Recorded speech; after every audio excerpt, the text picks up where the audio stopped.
Love. While it may not be what makes the world go round, it is what makes the ride worthwhile. Maybe that's why billions of people throughout the centuries have seen fit to dedicate an entire day to grand gestures of romance. With Valentine's Day, the only holiday best celebrated in pairs.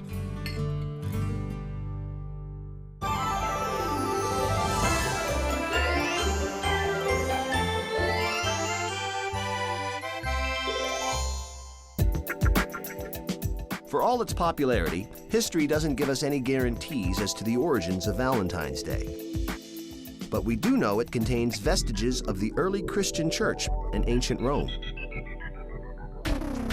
The association between mid-February and romance goes back to a pagan festival known as Lupercalia, likely honoring either Lupa, the she-wolf of Rome who suckled Romulus and Remus, or Faunus, their god of fertility. The festivities began with an animal sacrifice. Then the ritualistic slapping of young women with strips of the animal's skin and blood to bestow fertility for the coming year. In the 5th century, perhaps in an effort to Christianize the pagan festival, Pope Gelasius declared February 14th as St. Valentine's Day. As for the real St. Valentine, there were reportedly several canonized by the Church.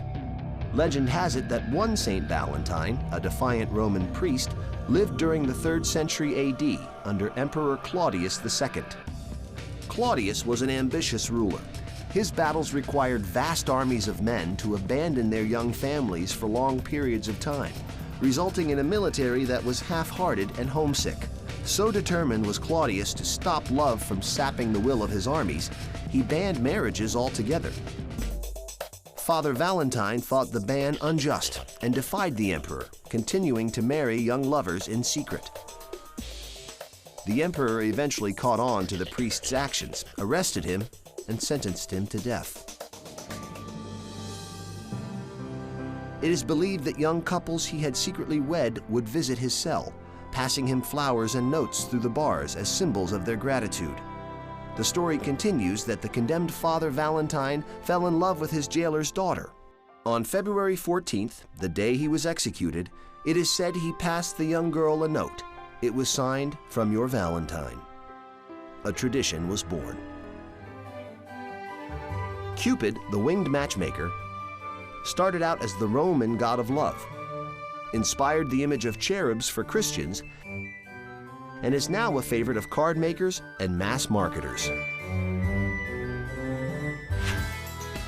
Our modern Valentine's Day, removed from its religious and pagan past, has evolved into one of the most celebrated holidays on the calendar.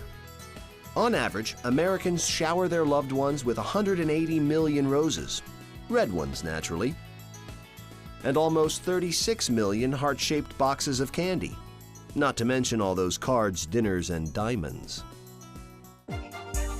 All told, the holiday brings in almost $14 billion annually, giving retailers plenty to love as well.